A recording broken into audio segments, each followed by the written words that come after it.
राजा शिवाजी, आपके साथ दगाबाजी करने का साहस कौन कर सकता है? लोगों में तो आम है कि आप में एक दैवी शक्ति है जो हर बार आपको संकट से बचा ले जाती है। आप हमारी बात मानिए और आगरा जाइए। और फिर आप अपनी तरफ से तो नहीं जा रहे, बादशाह ने आपको बुलावा भेजा है। आप हमारे छोटे भाई जैसे हैं। आपके भाइयों के साथ क्या सलूक किया गया है ये हमें अच्छी तरह मालूम है। हम मराठों के साथ दुश्मनी नहीं बढ़ाना चाहते। आप जो सुलहनामा चाहते हैं कहें, हमें मंजूर है। हम आपकी तख्त नशीनी को भी मंजूरी बख्शने के लिए तैयार हैं। यानी हम आपकी इजाजत के साथ राज्याभिषेक करा सकते हैं। आप बहुत जल्द खफा हो जाते हैं। इस मुल्क में चला आता 200 साल पुराना दस्तूर यही रहा है। मुगल साम्राज्य खुद 200 साल पुराना नहीं है, मगर इन 100 सालों में किसी ने आजाद राज कायम करने का ख्वाब नहीं देखा है। आपने जो नीतियां अपनाई हैं उससे देश का कल्याण कभी नहीं हो सकता। ओवैसी जी आपके साथ हैं या आपके खिलाफ?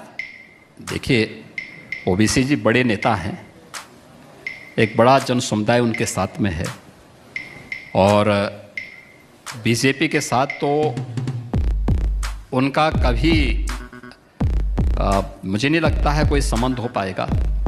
36 का आंकड़ा रहेगा।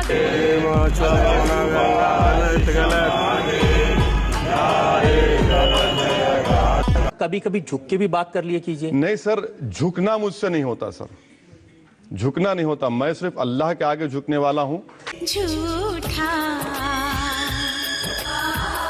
आतंकवादी पाकिस्तान के लिए खतरा बन गया। इन लोग को लगता है क्या ये किसी मासूम को बम फोड़ के मार देंगे, किसी होटल में ट्रेन में बम फोड़ देंगे तो इन्हें अल्लाह माफ करेगा और जन्नत देगा।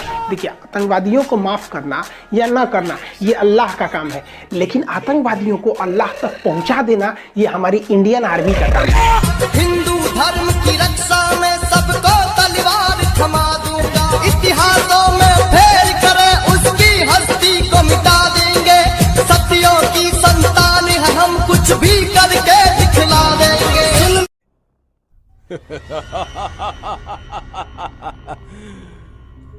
दिल्ली का सम्राट पृथ्वीराज चौहान आज हमारे सामने जंजीरों में जकड़ा बंदी बनकर खड़ा है। वो बंदी बना खड़ा है, फिर भी हमें आंखें दिखाता है। अपनी ये घूरती निगाहों को नीचे कर। सैनिकों, जिन आंखों से ये हमें घूर रहा है, उन आंखों को गरम सलाखों से फोड़ दो।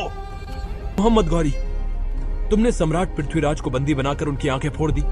क्या तुम भूल गए कि इसी पृथ्वीराज ने तुम्हें 16 बार माफी की भीख दी थी? भीख मत चूके चौहान। 4 बास 24 गज, अंगुल अष्ट प्रमाण, ता ऊपर सुल्तान है, मत चूके चौहान।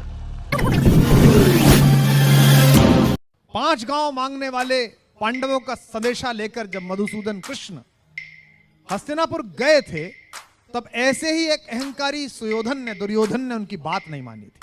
उन्होंने कहा था 5 गांव दे दो, पूरी दुनिया रखो। हमने भी यही कहा कि जो तुम्हें मिला समझौते में वो तुम रखो, भारत को उसकी सीमाओं में रहने दो। लेकिन पड़ोसी देश मानने के लिए तैयार नहीं है। और मूर्खता ये कि दुर्योधन की तरह वो कृष्ण को बांधने चले।